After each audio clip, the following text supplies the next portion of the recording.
mga props na sa nasunog dito sa lungsod sa Sugod. Detalye sa report sa Aeronato ginipiragi sa pagpamati ni Katropang Benji Talisi. Live report. Kadang sila magdamagyan ka ng pag-Rafael o sa Mil Carlos Antonio sa Kilinsudo kami ulpo sa usak ka kining storage room na gibaligyan sa usak kining giabangan sa usak ka kining Jasper John at umulon kasi dito nito sa may at ang sitio dao barangay Ibabaw sa Lugong Sugod. Mato DFO2 J Monte Calvo daw ng alarma alas 3:06 pag nasa Amerika samtang ni Girigara nga pa dito alas 3:04 og na apaw nga mo og kayo alas 4:11 ang tag nasa hapon bukod Monte Calvo na Katropang Benji.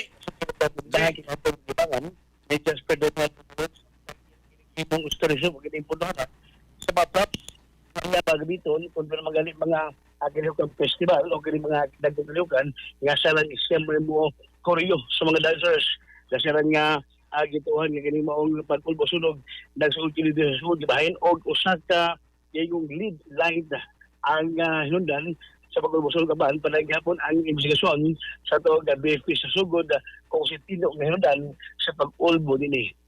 Kato pa magalimot niya po sa magkapasgunay sa Santaon Herbal Oil. Makatagong tabang labi ng mga panahon sa Kilosan. Ihap na pag-abag ang Santaon Herbal Oil. Hindi mo gini. Saya sa incorporated.